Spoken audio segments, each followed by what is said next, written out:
Hello and welcome to the Tuesday, July 22nd work session. We had a short work session this morning and then we had an exec session and now we're back.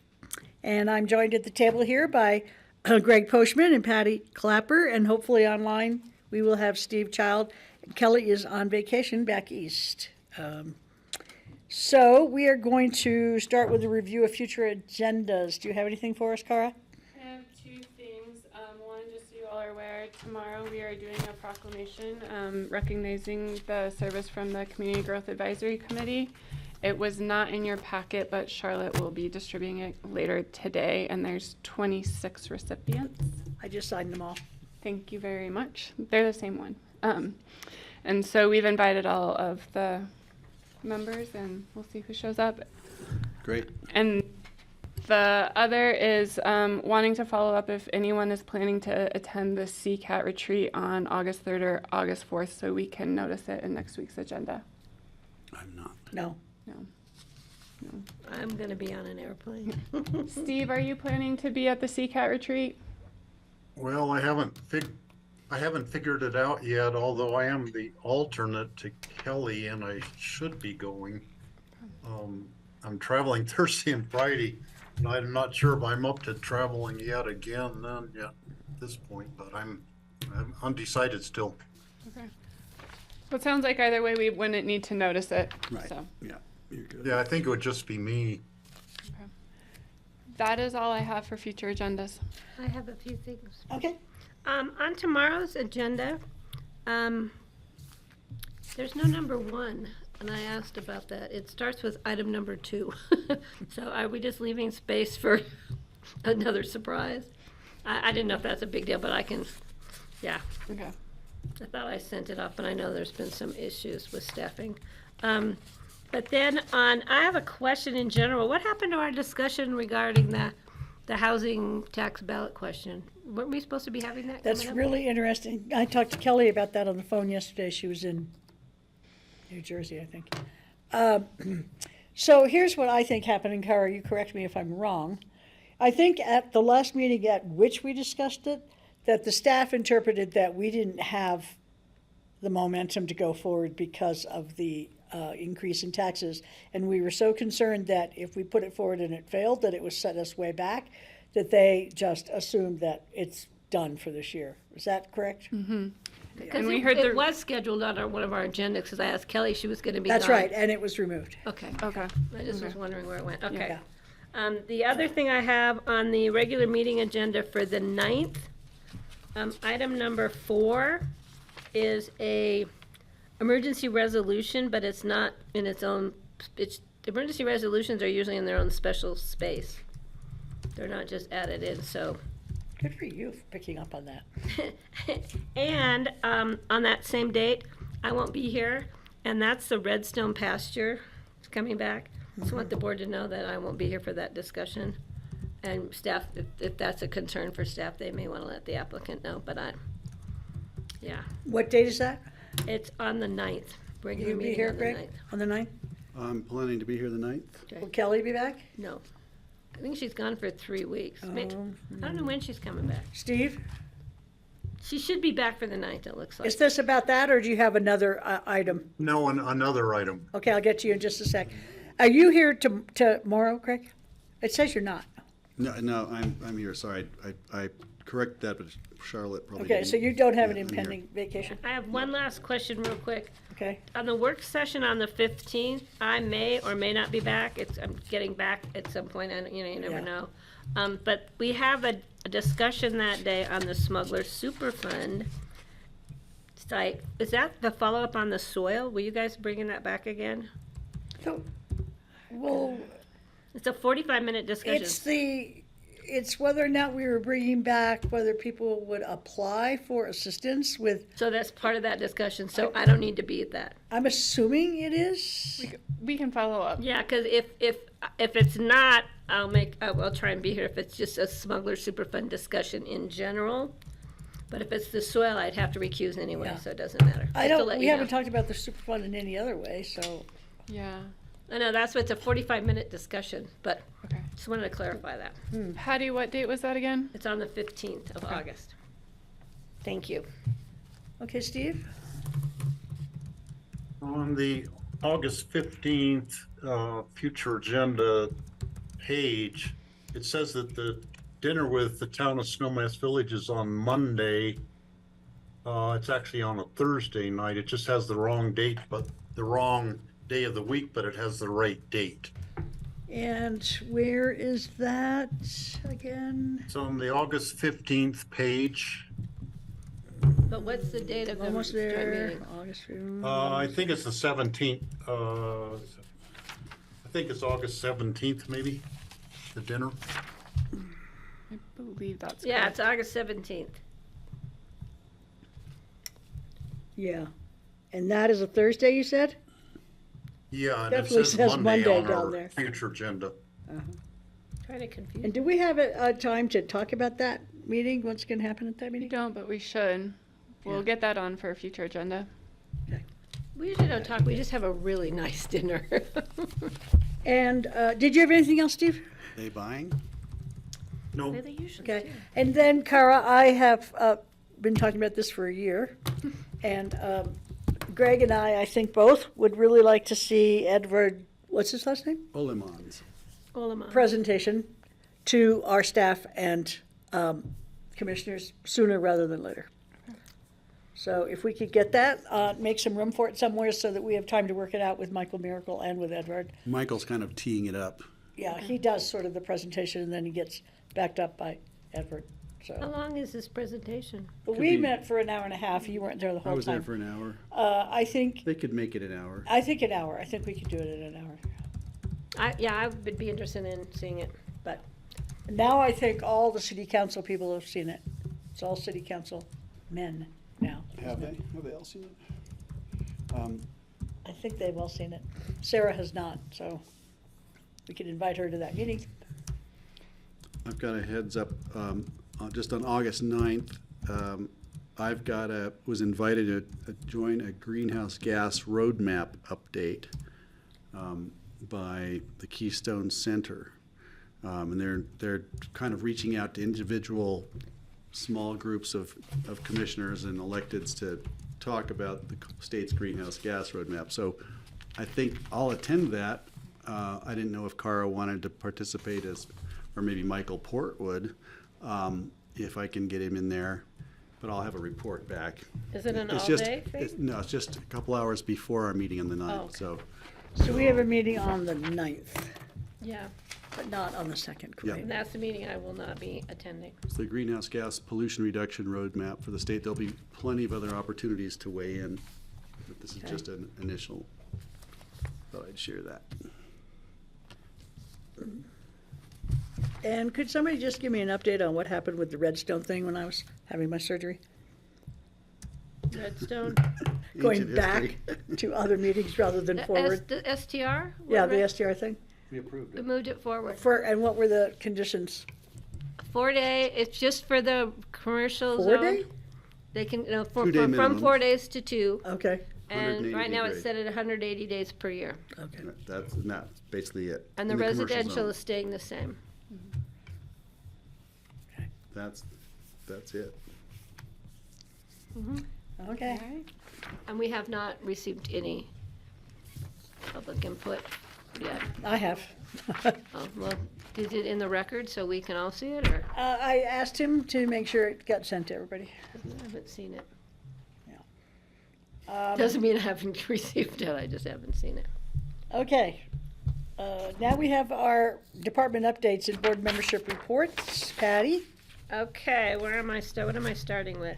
ACRA, we have an ACRA meeting, actually, I think they had one this morning or next week, sometime I won't be able to attend, but it is, they're just kind of regrouping after Food and Wine and moving forward, nothing really big coming on.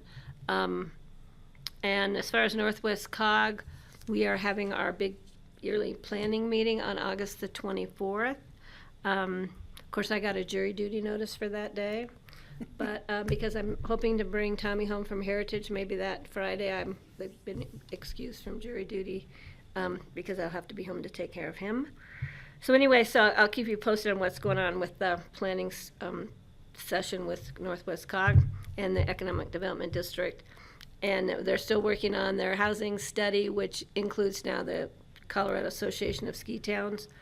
So that should be really interesting information that comes out, should be out by the end of the summer. And Brian Pettit and I are trying to set up a meeting for him to bring me up to speed, since he's now chairman of the Intermountain TPR, as to what's going on with any new state money that may be coming in for roads and projects.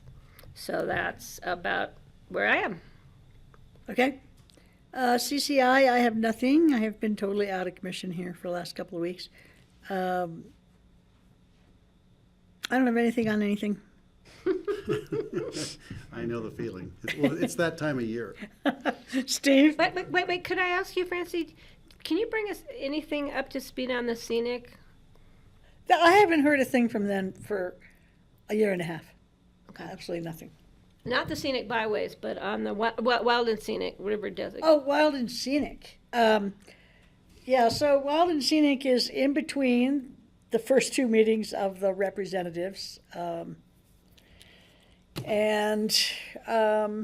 the new facility, You know, they called, when they were doing their selection of who was going to be in the inner sanctum, they had called me, or Laura had called me to see that they really wanted a rancher on there, and would one of my kids be interested?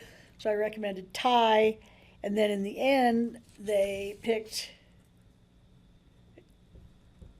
I can't remember whether they picked Molly Fales or Tom Harrington. Tom is the rancher at Sue Ann Schutz's Crystal River Ranch.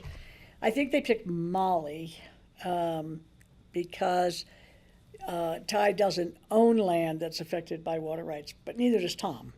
He works, but Molly's not actually a rancher, so it was an interesting thing. But anyway, so they have their quote-unquote rancher representative, and so they met in May, and I believe it was May, before they had picked everybody, I think.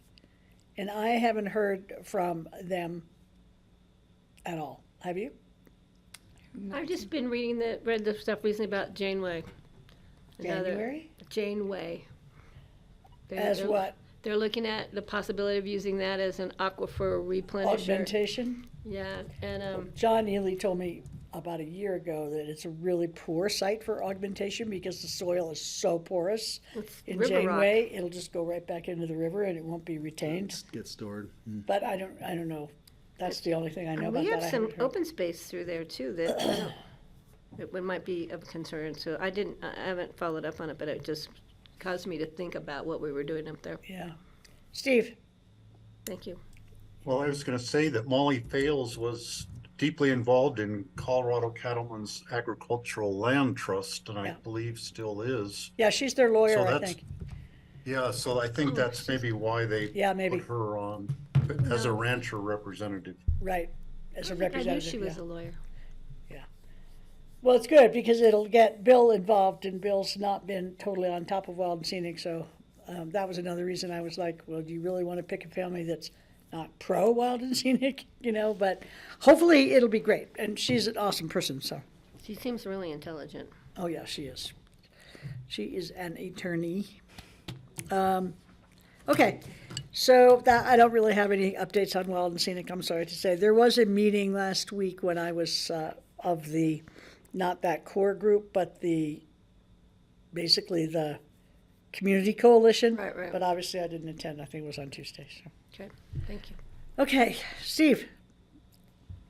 Your, Hey, on CCI, our two legislative proposals were presented to CCI. They're in the hopper along with like 25 other legislative proposals from members of CCI. So that will be a all summer long educational process. The vote on that, the legislative priorities doesn't take place until October 6th. So there's lots of time for people to be thinking about it, asking questions, for us to be lobbying. So the one, of course, is the RET proposal. The other one, I don't quite understand what the other proposal is. It's some tax proposal that Kelly was on top of. Now, neither Kelly nor I were able to be there to present on the meeting, the CCI meeting, and I think John Peacock was the one who gave the presentation. Let's see.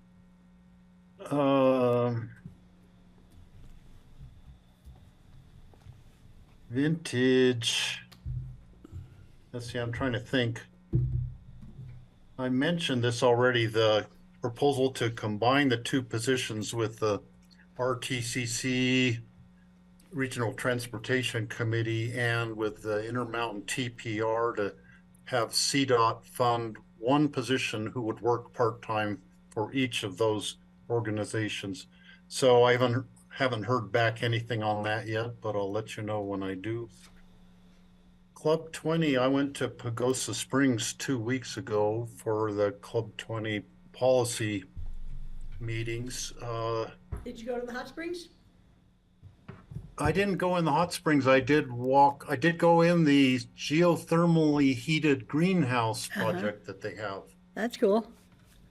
It was very interesting. It was something that Joni Matranga, when she was working for the governor's energy office, helped them get that done. And the same woman is still working there running it, who worked with Joni to get it set up. So the one interesting takeaway from the transportation meeting, the Southwestern TPR had made a decision a few years ago to put 10% of all of their money into improving shoulders on their highways in the Southwestern TPR. And I had noticed that driving down there, they had really wide paved shoulders that were just made it feel so much safer driving. Definitely would make it safer for someone bicycling. It's like having a bike lane on either side of the highway, but if someone, is distracted for a second, you can be off of the pavement so quickly on a narrow paved surface, but with the wider paved shoulders, you can drift a little bit and you're not going to get into a rollover accident or something. Kind of like a wider runway. That's what I was just thinking. Yeah, Can you so put they our had money into made, widening the runway? yeah, they're putting 10% of their money into improving the shoulders on their highways down there. I thought that was interesting and something we should look at in our Intermountain TPR. Remind me and I'll bring it up with Brian.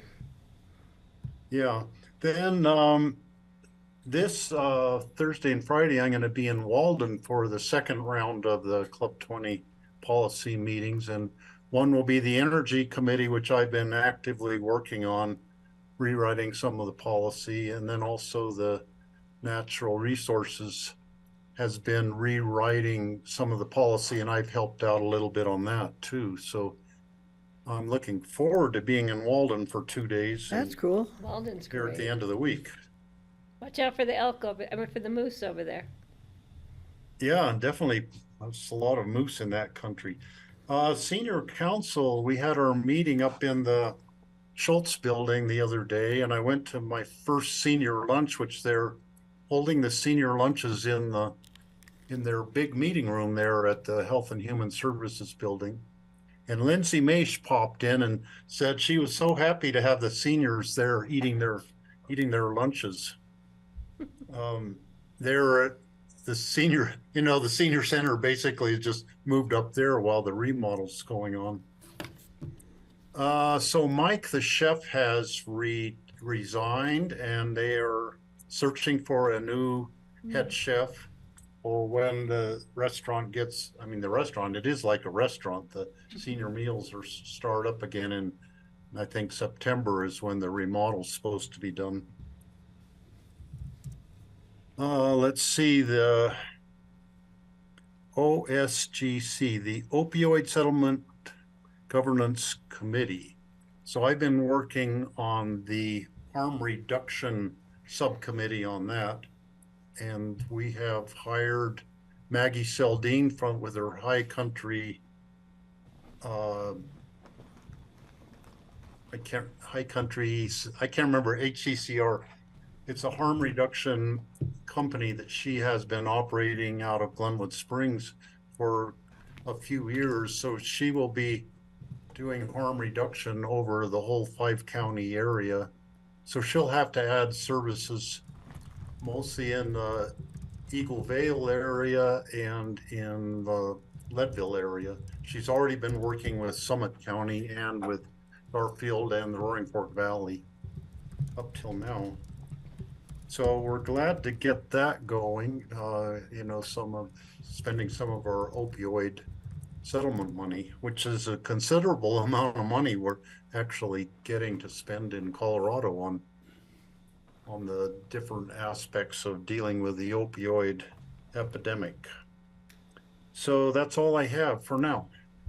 Okay, thank you.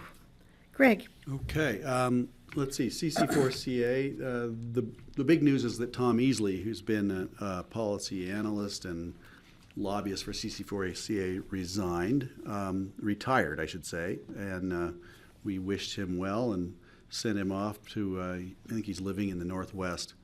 He's a loss for CC4CA because he really provided a lot of great insight from a many decades career in as a lobbyist and climate activist, I guess would be the way to frame that. So that's what CC4CA is up to. I don't have anything else on them. We do have a group that kind of started a year or so ago.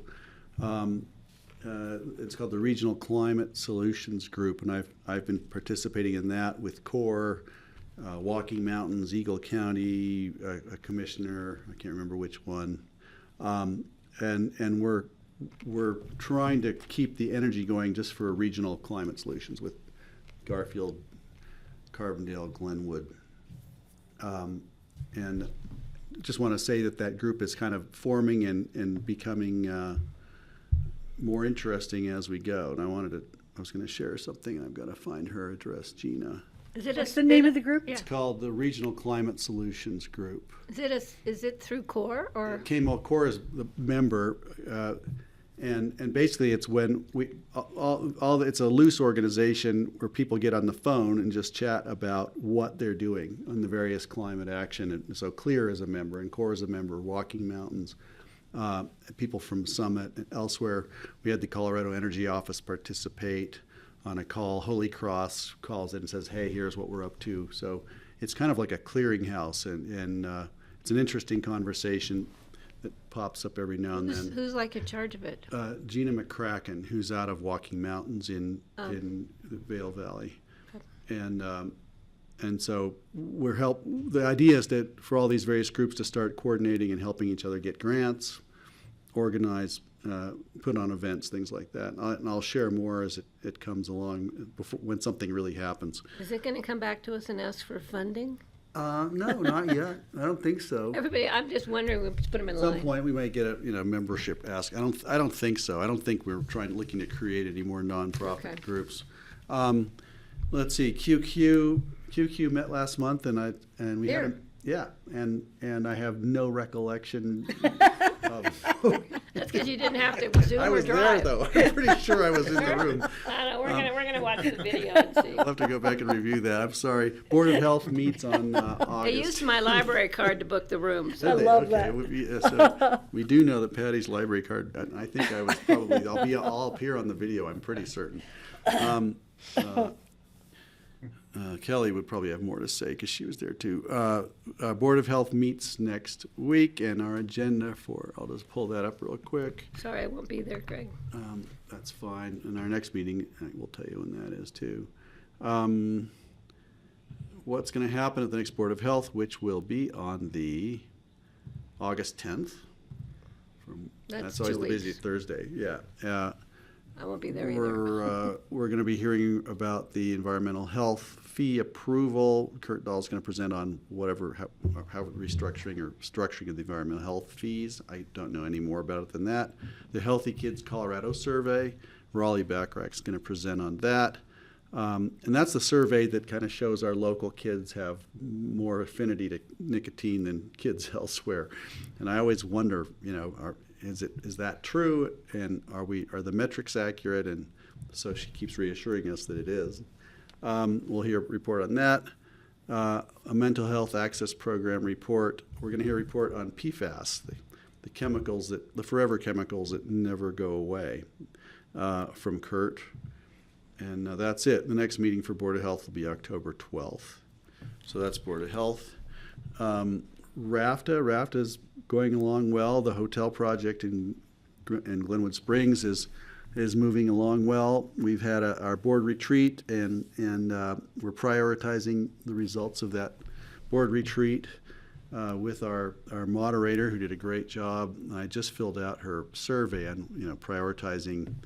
Do we do this before that sort of thing? And we'll I hear didn't see more. that. Yeah, she sent out a survey. Let me see if I can find it here. I'm kind of behind on everything. Yeah, that's Yeah. okay. Well, this time, quite honestly, I think pretty much everybody is. Behind on everything? Well, Not our just staff, on, on the various nonprofits, Andrea.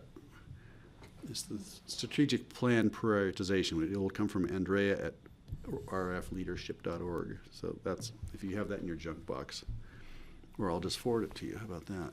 I just received a call from somebody again about the RAFTA buses and being late or passing them by and people standing room only. And I explained that RAFTA is really working on housing opportunities for raising their salaries and stuff. But, RAFTA can only do what RAFTA can do, and they're in the same Right. bind as everybody else. If the thing is, if a bus is full and the driver can't take any more people, he should be able to have the banner on top of the bus say that or something, and maybe they do. That's a good because idea.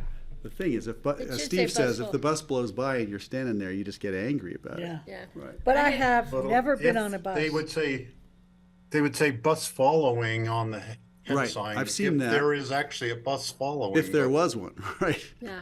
Yeah. But I have If there's been on not super a bus crowded coming, buses. then they stop and try to cram more people in. Yeah, that's Okay. what I've experienced, that they never not stop. Now, They stop and they just pile more and more people in all the time. Which Yeah. is a public They never safety. say, we're full. Dan Blankenship did send out a video of the Glenwood Maintenance Facility in aerial, just showing its construction, and it's quite impressive. It's And pretty massive. I don't know if you've all seen that, but I'll forward that. There's 'cause a lot of red dirt getting moved around. Yeah, it's pretty cool. I'm gonna just go to BOCC. Yeah, from Dan Blankenship. So that you're all getting a board letter, and it has the video link. It's worth watching.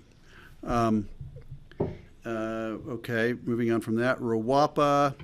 Rawapa is going along well. I think we're going to have some events around aquatic nuisance species up at Rudai sometime in August, and I'll alert you when that happens. Everything else is, I think, is going well with Rawapa. April Long does a great job. And workforce investment, the only thing I wanted to follow up with you, Francie, I never remember the guy's name. Mike, is it Mike Lowe? Yes, it Who is we Mike all Lowe. met with. I have never heard from him. Have you? Yeah, haven't okay, heard so yeah, anything. somehow, maybe he's just too busy. And then when I did write him after you told me that the last time I asked you, he wrote back and said you can expect something next week.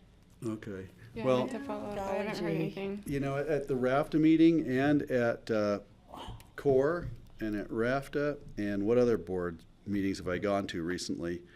I've proposed that RAFTA have a program and a scholarship to start recruiting kids who may not be going to college into the RAFTA program, whether they're to be mechanics or to be drivers. You want to And, get on a bus with a 17-year-old driver? I don't know if you do it with a 17-year-old driver, it'd probably be 21. But it's time to start thinking about that, and I think they could offer scholarships, because kids now are going off to Western Colorado University to study auto mechanics or CDL licenses, things like that. And we need creative solutions to get young people into the workforce doing that. Same with CORE. We need electricians desperately in this valley and everywhere, quite honestly. And it seemed to me that Holy Cross and CORE should have a scholarship program to support kids at CMC and elsewhere to study, become apprentice electricians. And I think CMC is initiating that, and I'm hoping they do more with EV maintenance, things like that are becoming important. And so I keep proposing it after the conversations with Mike and seeing how well his group seems to have been doing just with texted him. workforce. So I'm hoping to hear back from him. But that's all I've got. Okay. Alrighty, and John Neely said he had reported on the River District shortly ago, so he doesn't have anything for today. And that brings us to board open discussion. Do we have anything? Anything from the staff? Just, it's a busy summer. Like last week, I think I had one night where we did 3 different events were teed up locally, fundraisers and functions that were really fun to go to. A couple highlights. One is the concert the other night with Christian McBride and Edgar Meyer playing bass was just phenomenal. If you ever have a chance to see them, those guys are truly musical geniuses. And it was really fun to see them at Harris Hall. Also, the open house for the new show at the Beyer Center over by the Music Fest parking lot, the Herbert Beyer Center. It's the Resnick Center for Herbert Beyer Studies. They have 2 new shows, one in that gallery and then another one in the basement of the Door Hosier that's aimed more at education and kids. And they are so incredibly informative about Beyer's work in Aspen and his evolution as an artist. It's a world-class exhibit, and it's worth taking the time to go and see. And anybody who has an interest in the foundation, creation, design, and everything that happened with the Aspen Institute and modern Aspen would probably be interested in that. So I recommend it highly. Okay, thank you. Do you have anything, Patty? Nope, I'm good. Do you have anything, Steve, for board discussion? Wow. Well, it's a good thing you came a little early, Marcy, because you're up. Marcy's going to talk to us about the public satisfaction survey, which I'm going to open on my computer right now. And I actually have some printouts, if that's easier. Somewhat? Sure. Thanks. Okay. You have what? Handouts.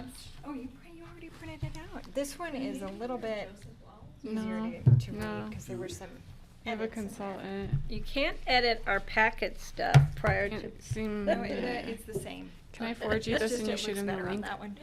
Sorry, Patty. It looks you. better? I'm gonna compare them, let me see. On this one. Thank you. Yep. But it's the same as the one in your packet. Shoot. No, because number 4 is on page 1 on this one, and on page 2 on this one. Same content.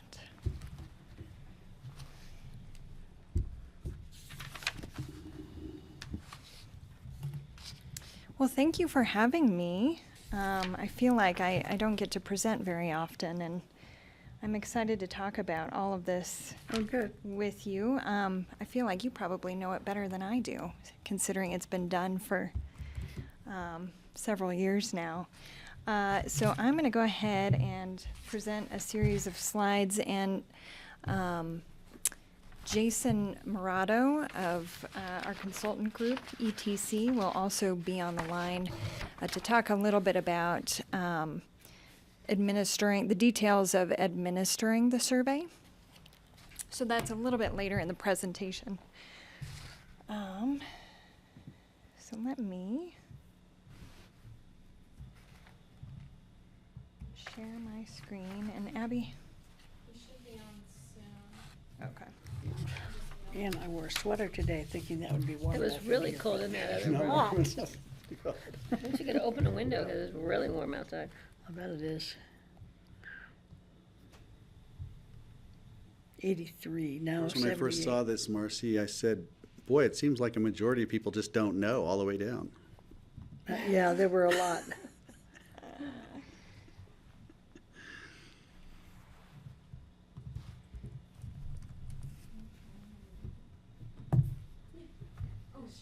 Yeah. All right.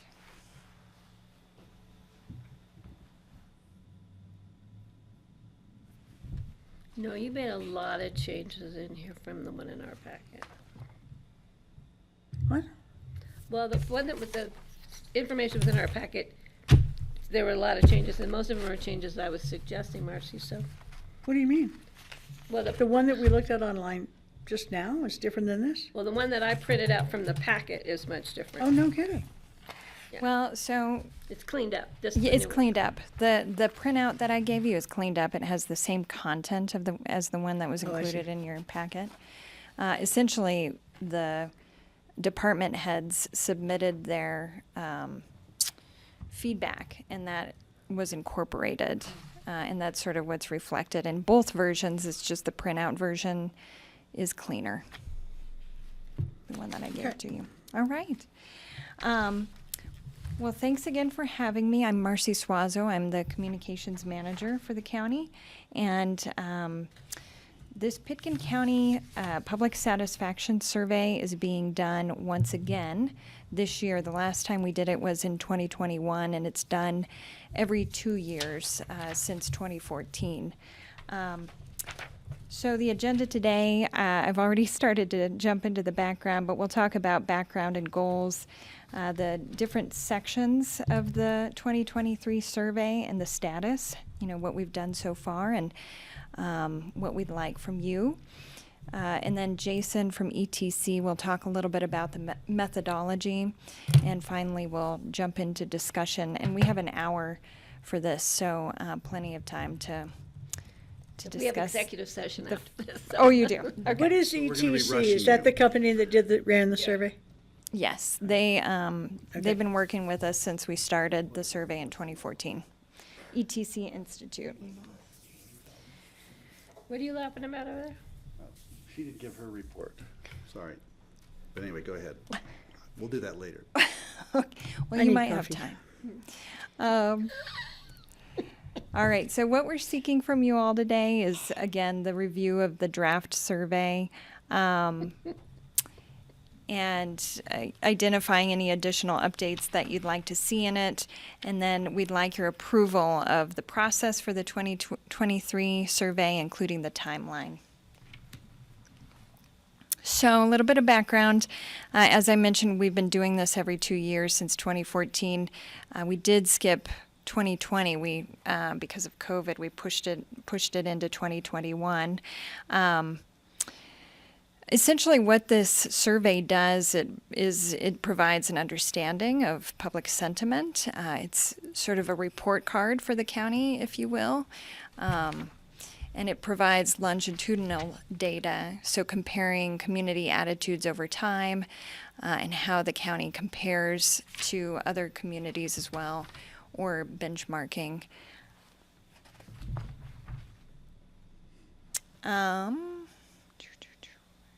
Uh-oh. So the survey is 8 pages long, and it includes demographic information at the very end. It takes about 15 to 20 minutes to complete. So there's different parts of the survey. There's sort of these satisfaction scales that you'll see, those boxes, where the public has an opportunity to measure their satisfaction for different county services and county performance overall.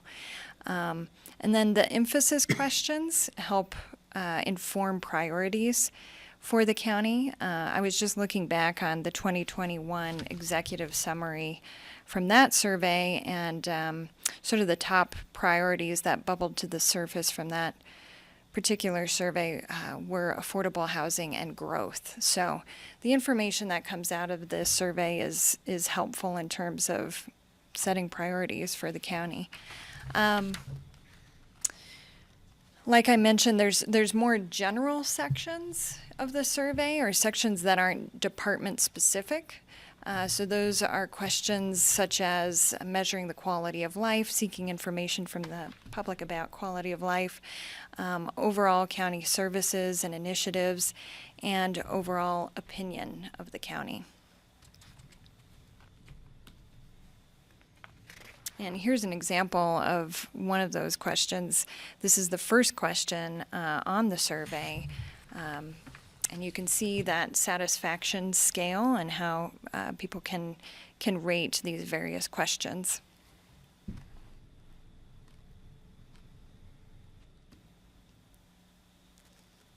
And then, like I mentioned, there are sections within the survey that are more department specific, and these are the sections that we've already solicited feedback from department heads about. It kind of covers the county: open space and trails, landfill and recycling, public communication and outreach, land use, sense of personal safety, public safety, transportation, such as the public satisfaction with snow removal and that sort of thing from county roads, community support, economic conditions, so that includes questions around housing, childcare, healthcare, wages, clerk and recorder, internet service, and the airport is also included. So this is a very high-level overview, and again, you probably all are familiar with this. So what we've done so far is, as I mentioned, we've sought feedback from departments, and they've given it to us, and it has been implemented into the survey that you're reviewing. And of course, your feedback is desired as well, so that we can work to finalize the 2023 survey. And Jason, if you're on, I'm going to hand it off to you. Oh, he's not on yet? Okay. Any questions so far? Yeah, go ahead, Patty. I just had some, you cleaned up a lot of stuff, but in the new draft that you gave us, there's no number 6. That's because number 6 was a it didn't have any content in it. So why didn't we renumber it then? There's just 5 to 7. Oh, that's a question for Jason. Jason gave me the cleaned up version. Yeah, it just goes from 5 to 7. Okay. And I really appreciate your clarifying the section about housing, because it kind of all ran into, is it housing or is it childcare or is it healthcare? But you've separated that out now, and I appreciate that.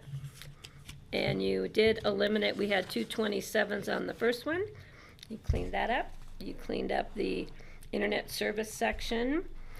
Under the airport, I would really appreciate, I know this is just nitpicky on my part, it's the Aspen-Pitkin County Airport Okay.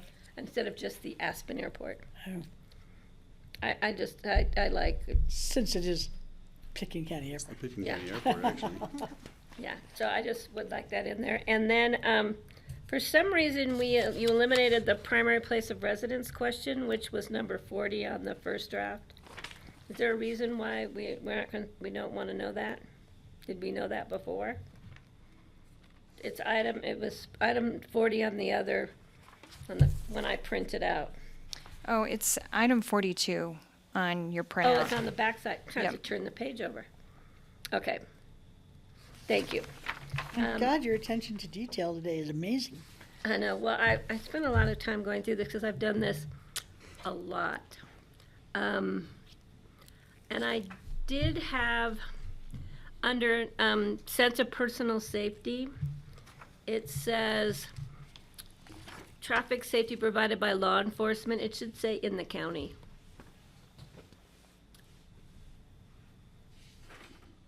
Okay.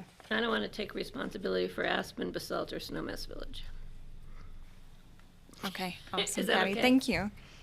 Just add that. So that's number 4. I mean, it's number 3 out of the sense of personal safety, Okay. Yep. I see it. just to clarify. And then under the shared use trails item, which is still number 20, and the last one is ease of traveling by bicycle in Pitkin County on shared use paths, I believe, Okay. or shared use trails, because we introduce it as miles of shared use trails. So we should continue that, I think, in the question, All right. shared use trails. Very good. These are great edits, and I'd like to continue along this trajectory. But before we do, can we continue Oh, yeah, there it is. finish the presentation and have Jason talk a little bit about the methodology? It'll give me a chance to grab a pen Yeah, too. All right. You need a pen? All right. I've got Jason, them are written you- down, so. All right, can everyone hear me okay? Yes, thank you. Okay, great. My name is Jason Murata with ETC Institute. We'll of course be conducting the statistically valid survey. So I'll just give you kind of an overview of how we administer the survey. The survey is administered by a combination of mail, online, and phone, primarily by mail and online, but phone is an option as well. We start by mailing the survey to randomly selected households throughout the county. That mailed survey will also have a link to an online version of the survey, and then the envelope that the survey is mailed in will have a QR code. And then there also will be a phone number on the cover letter that residents can call if they have questions or want to even take the survey over the phone. So residents can complete the survey either by filling out the mailed survey and mailing it back to us. And we include a postage paid return reply envelope along with the mailed survey. So there's no cost to complete the survey by mail. They can call that number on the cover letter, or they can take the survey online either through the link on the cover letter or by using the QR code on the envelope. We'll also be promoting the survey on Facebook to increase awareness about the survey. That seems to improve the response rate and prompt people who receive the mailed survey to fill it out if they haven't already. And we'll continue administering the survey until we reach at least 500 completed surveys. That's been our goal each time we've conducted the survey. Last time we ended up with 501 completed surveys, so we were just barely over our goal. And once we reach that number, we'll process, we'll analyze the data, provide the survey findings report. And as we're administering the survey, we'll make sure that the demographics of survey respondents reflect the actual population of the county. So we'll be paying especially close attention to age, race, ethnicity, and gender of survey respondents. So that's just really kind of a brief overview of how we'll administer the survey. Does anyone have any questions about that portion of it? Doesn't look like it. And I don't know if we want to touch on, Jason, how we changed things a little bit in 2021. We get the statistically valid results from the 500 households, and then we put the survey out to a wider audience. Yeah, so after we reach our goal of 500 completed surveys, we'll open the survey up for anyone to fill out. Now, the report we put together will be based on the statistically valid survey results, those 500 surveys from the random sample. But in addition to that, we'll open the survey up for anyone to fill out, and then we'll process and analyze that data separately from the statistically valid survey. Typically, the demographics of we call it the general public survey, the one that's available for anyone to fill out. For that survey, we're not monitoring the demographics or the geographic distribution of that survey. So oftentimes it's not necessarily a good representation of the entire county. So we'll provide those results, but they'll be separated from the statistically valid survey results. And that's what our main survey findings report will be based on, is those 500 households that have been randomly selected to participate in the survey. I have a question. Yes, go ahead. Is that because when we do that, just toss it out for the general public, we may get people who don't live in Pickens County, who see that they can do the survey, so we're getting literally a general population throughout the valley response, which I think is great and I think should be kept separately. But is that kind of what we're thinking? Yeah, that's absolutely possible that non-county residents will fill out that survey. Also, someone may share the link with all of their, friends and neighbors. So maybe we have a lot of surveys from some, specific part of the county, but not a good distribution countywide. The ages, may not be a good representation of the entire county. That's a good point. So yeah, all of those would factor into why the general public survey results, while they're interesting and will provide those results, we do want to keep them separated from the statistically valid survey findings. Right. I agree. Thank you.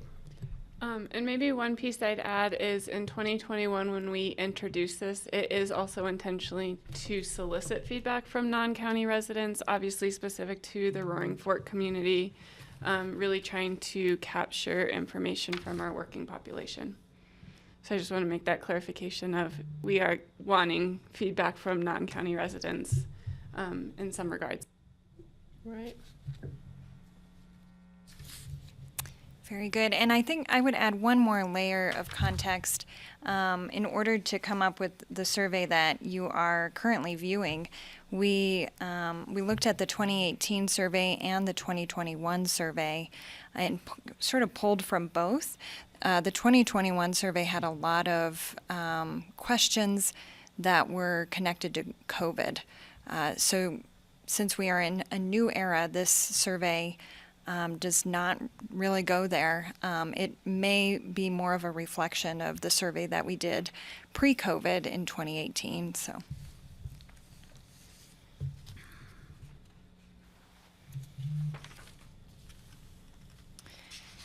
And that is our presentation, and feel free to dive in and take some time, or if you have any comments to start off with. Or follow up with what Patty already said. I'm writing it all out for you. I So. have a question just regarding, the things that I see that people could give conflicting answers on would be, supporting the growth control measures that we've historically had, but also wanting to develop more affordable housing. It seems like there is a natural contrast between those two desires. We don't want to grow bigger, but we want to build more. And I'm wondering if we can use this survey to try to really drill down on that and get a sense of, what does this mean? What are we talking? Because I'm not sure the survey is going to really answer any of the difficult questions. It's kind of nice to get a general sense what people are thinking, but it'd be nice to drill down. And it seems that it's detailed enough in some cases. I haven't structured or formulated any questions, but that might be something to look at. Everybody wants more affordable housing. That's, my guess is I could probably guess how the response will be. Everybody wants slower or controlled growth. That's a good one too. But somehow those don't mesh entirely. So is there a way we can drill down on it and find out, what rate of growth is acceptable, or should we be moving away from a percentage growth rate that's acceptable and think about circular economy, steady state regarding housing? Is any type of housing acceptable because it's so desire, or is it a certain type? And is it a certain location? Those are the questions that always come up, and that's where it gets difficult. I'm wondering if we can actually use this survey to help us answer questions like that. I think the only problem with that is a lot of people won't understand the question. What do you mean? Well, it would Circular depend. economy. Well, it would have to be described. We've grown, our population and our community has grown at a certain rate. Our economy's grown at a certain rate. Our population's grown at a certain rate. In contrast to the counties around us, maybe it has to, I don't context has to be disagree. provided. It's just, I don't know Yeah. how you put that question into a survey without. It hasn't been formulated yet. My Yeah. guess is that I think this people filling out the survey will probably be pretty sophisticated if they think about it with their answers. At least I hope so, because otherwise, what's the point? And Jason, is that something we could bifurcate in the results of, I don't know how we've kind of summarized to be able to show kind of a comparison between, how people respond to the growth question versus how they respond to the affordable housing, and that might give us a starting point. But I guess, can you summarize, would we be able to do a cross-section in the results on those two questions? We would be able to do a cross-section, yeah. Really, we could cross-reference any of the questions on the survey. So I think that probably is the best way to get to that. We can also drill down into any of the results and look at the results at a more granular level, like by geographic area throughout the county, by different demographics of survey respondents. So I think we could drill deeper into the results and get at least some of that information. I think that'd be a great cross-reference. Limitations on density, but then how many people supported more housing, and you know, that would be an Right, who, interesting. and what demographics, where are they located? I think that would Yeah, be useful information. It'd be nice to. I think that would you get know, us some good information, It'd Greg. be great if they could, include a written survey of, with a comment somehow. If there's only 500, that's actually something that could be processed. We can add things in question number 33. Right, okay, so maybe that's where, maybe we make sure to refer them to that so they think about it when they get to the end. And I'm thinking same with the airport. We're asking questions that are we satisfied with airport parking? Are we satisfied with the terminal? I guess the questions I would ask are, what sort of future do you see for the terminal? What do you see needing in the future? Because right now, we're probably going to hear that people are unhappy with the terminal in its present state, but we know that already. So what else could we glean from this survey that would actually be helpful? I think one of the problems we get caught in is, how do you write a survey question that gives you an answer that is usable rather than, I mean, I don't know how you would write a question to get to where Greg wants to go that would be easily answered. Yeah, I think one issue we had from, as Marcy said, from the 2021 that I think we're trying to balance, and we could maybe see if there's a question there for you, Greg, but I know one that we did in 2021 on the heels of COVID was more policy questions, and we started to get away from the longitudinal, like, where are things degrading, or where are we doing really well, and how are we doing against others.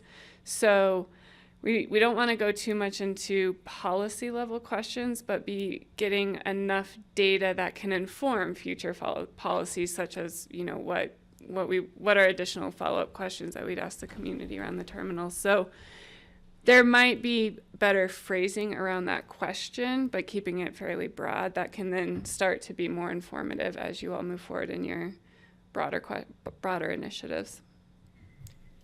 And I think looking at the breakdown of, like Greg, you said, the demographics, so how many people that say they don't live in Pickett County also said they support X, Y, or Z? Right. And you can do that, because I know that the document we got as a result of the last survey was like 300-some pages long, had all those cross-references in it.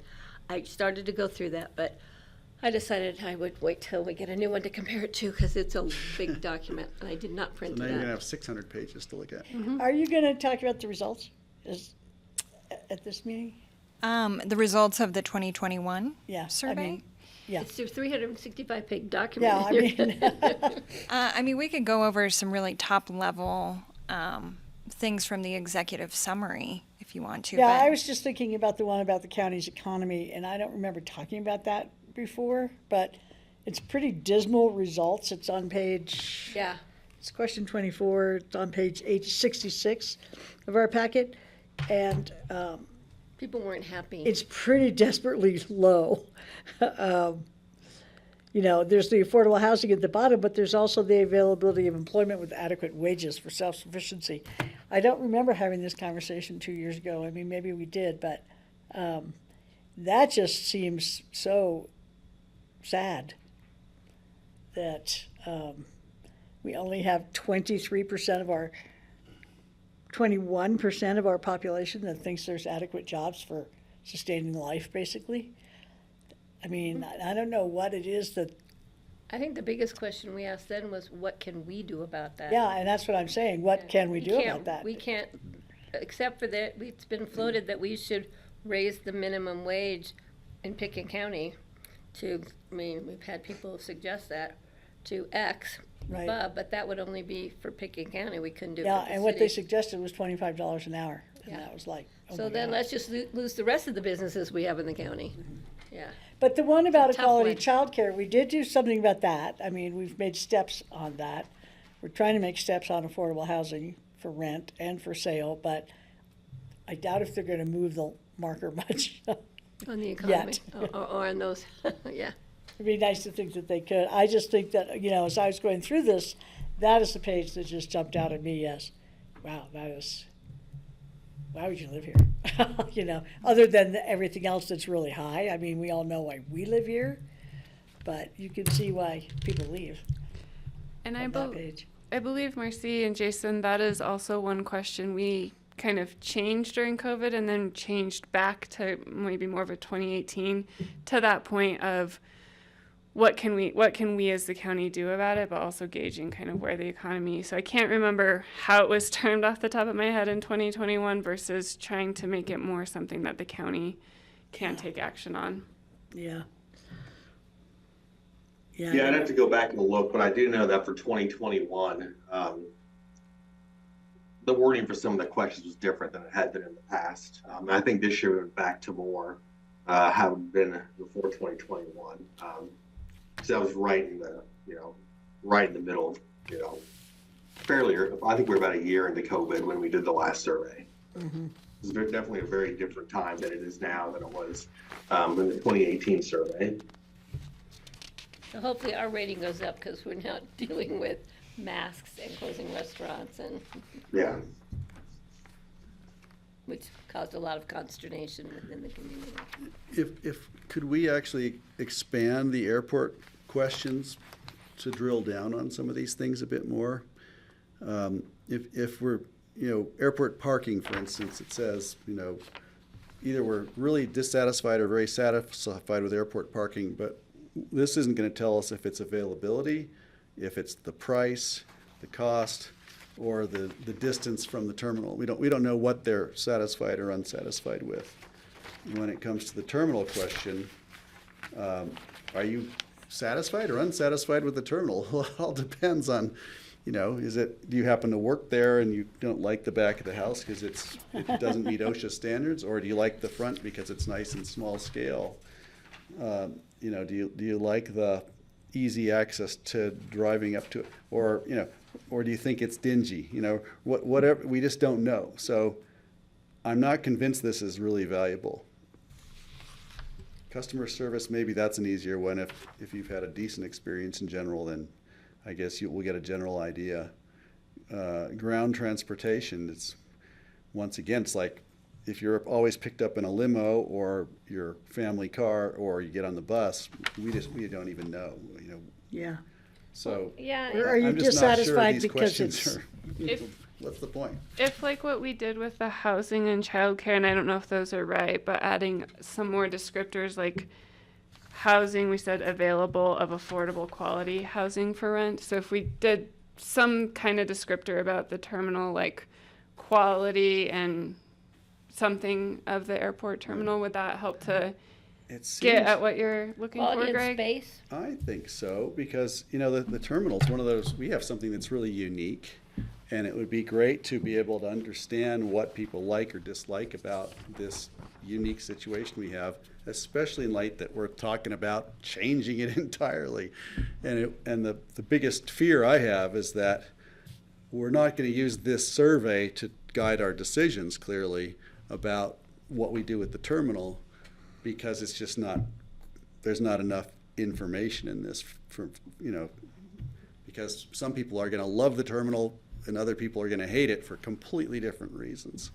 And how is that going to get us to our next terminal configuration, whether it's a remodel or whether it's a brand spanking new IM Pay design terminal? We don't know. We're somewhere in between. Right? We don't know. I thought it was going to be brand new.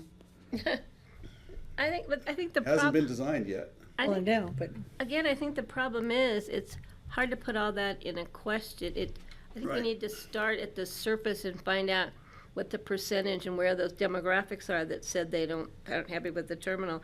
And then that will move us forward when we want to do something specific to the airport and survey the community, where we can elaborate and expand the questions and the information we need. But I think this may help us get direction on where we want to go.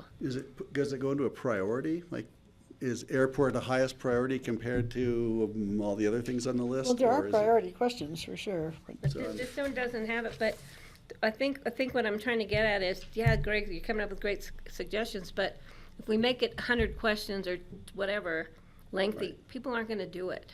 And so Right. we gotta start with some basic information and then cross-reference it, and see where these things jump out at us with the demographics. If do they live here or not live here? Are they a voter? Are they, all that kind of stuff will come into play. And then we can, I think maybe, when we get that final report with all those cross-references, that's where we really can pick it apart. Steve? Yeah, on the airport, the kind of questions I would like to see would be number 29, which airport do you fly into and out of most often? Why do you choose to fly out of the airport you choose to fly out would be an additional question. Some people fly out of DIA by choice. Why do they do that? So that would be useful information. If they're not flying out of Aspen Airport, we'd like to know why they're not flying out of Aspen Airport. Another question could be, instead of airport parking, would be, how do you go to the airport when you are flying out? Do you go in a private car? Do you go on public transportation? Do you go on take a taxi? That sort of question I think would be more useful than just the airport parking question. And then I guess another question on the parking would be, if you do take a private car, do you just get dropped off, or do you actually park at the airport for a longer term? So those would be useful kind of questions to me, where we could determine more like how people are using the airport, and not just saying, or are you satisfied with the parking or the terminal or whatever, is not that useful of information.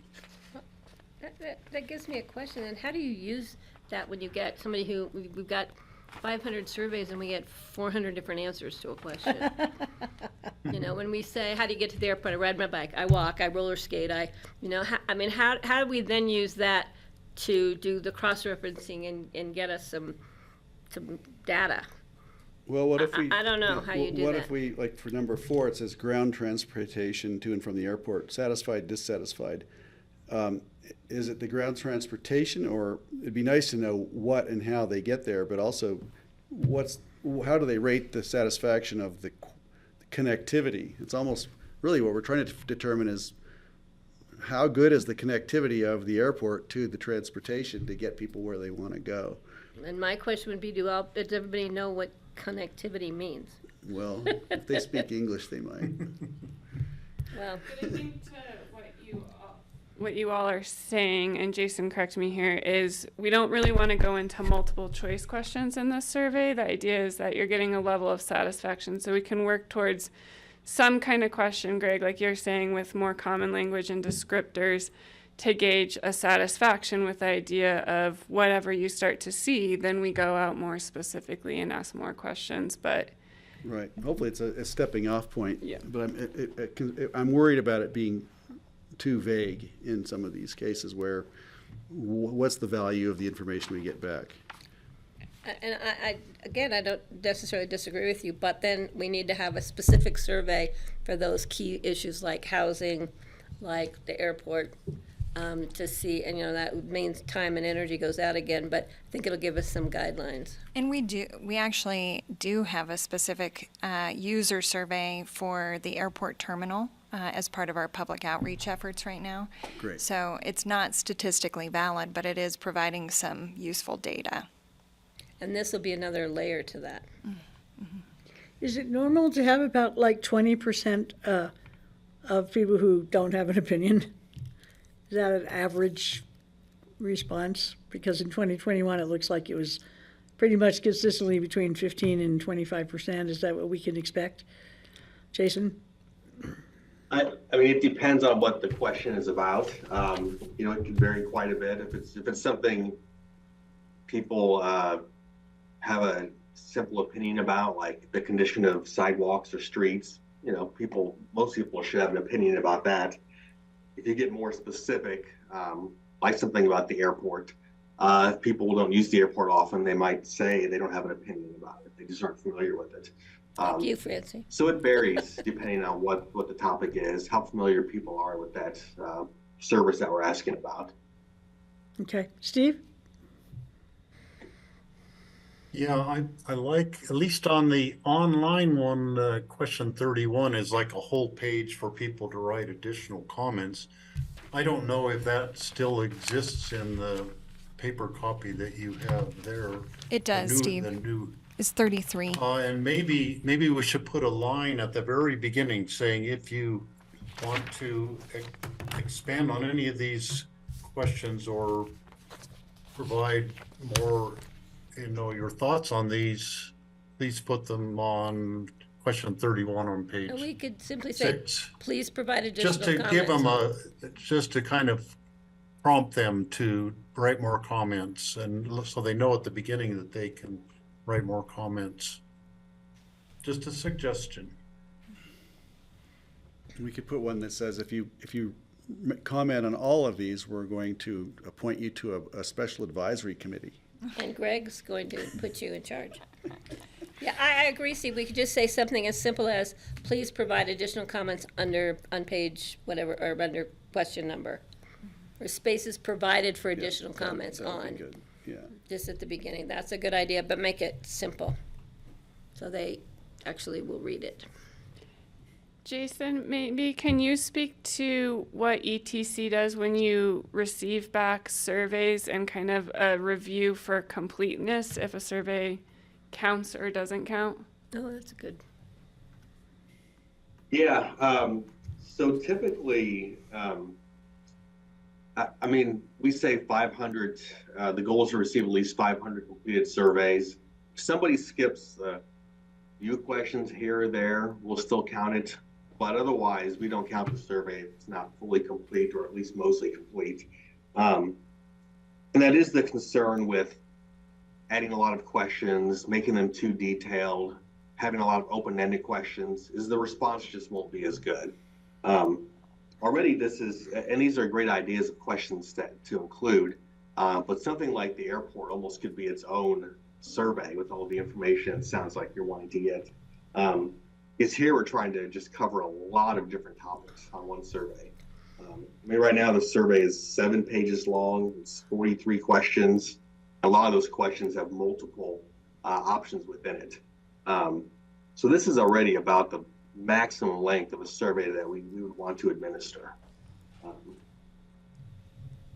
So yeah, I mean, if a survey, back to the original question, if someone skips a few questions, we'll still include it, but otherwise this won't count. We won't include it as part of our 500 completed surveys. Other comments or questions? I just took a survey online about healthcare, and I got all the way to the end of it. It was very lengthy and they had a service go wrong with the thing and said, sorry, you'll have to start all over again. Oh, my you gosh. bagged it. So did you? No. That's too It bad. took me a lot of time and a lot of thought, and I'm like, and I didn't save it for me or anything. I'm like, are you kidding Oh, me? that's sad. So please, let's hope we don't have that. Yeah. It was pretty Yeah, frustrating. ours should save it. I mean, if that does happen, you should be able to pick up where you left off. No, it was like, sorry, you can get to start from square one. Right. Yeah. I like Okay, doing well, thank you guys so much. surveys. Yeah, thank you. Marcy? Jason, do you want to say anything about the timing of the survey before we wrap? I think the goal is to get this finalized and start to administer it at the end of August, early September. Yeah, I think we're still in pretty good shape for that. Once these questions are finalized, which it sounds like we're pretty much there, it takes us a couple of weeks to prepare the survey for printing and mailing.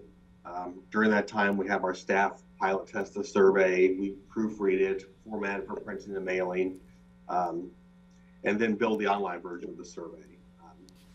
Then once that process is complete, we print and mail the survey, and we continue administering the survey until we reach at least 500 surveys. And oftentimes that typically takes about a month or so, but it can vary depending on how long the post office takes to deliver the mail, how quickly residents respond to the survey. So I guess I didn't really understand. If you want 500 responses, how many do you send out in order to get 500 responses? The typical response rate for a survey of this length is around 12 to 15%.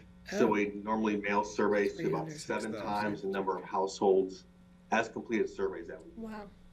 So since our goal is 500, we'll mail to about 3,500 randomly selected households. Okay. Do we include a postage paid envelope? Yeah. We it said do. somewhere. Yeah. that it did. Thank you. Yeah, that'll be, the envelope that people will get in the mail will have the survey and then the postage paid return reply envelope. Well, thank you, Jason and Marcy. Thank you, nice to Thanks. see you. Forward to the results, we hope. Yep. Yeah. I'm sure some of them will be Great. very disappointing. I think we've asked Great, people thanks, to be everyone. optimistic or Thank you. Thank you, Jason. I love doing surveys. It's a very sad scenario. Okay, that is it for our work session. So I'm going to close the work session now. We're going to take a break. And we still have our special What? meeting open and I. Kara? That's- Yeah, no, then we'll come back for exec session. Okay, our special We're meeting going is to open take a for quick exec. break. Are we gonna meet upstairs? Yeah, we are going to meet in the Maroon Bells room. Is that what it's called? Will there be cupcakes or anything? No, it's still Or open. we're still We in? left it, Yeah, we're still in.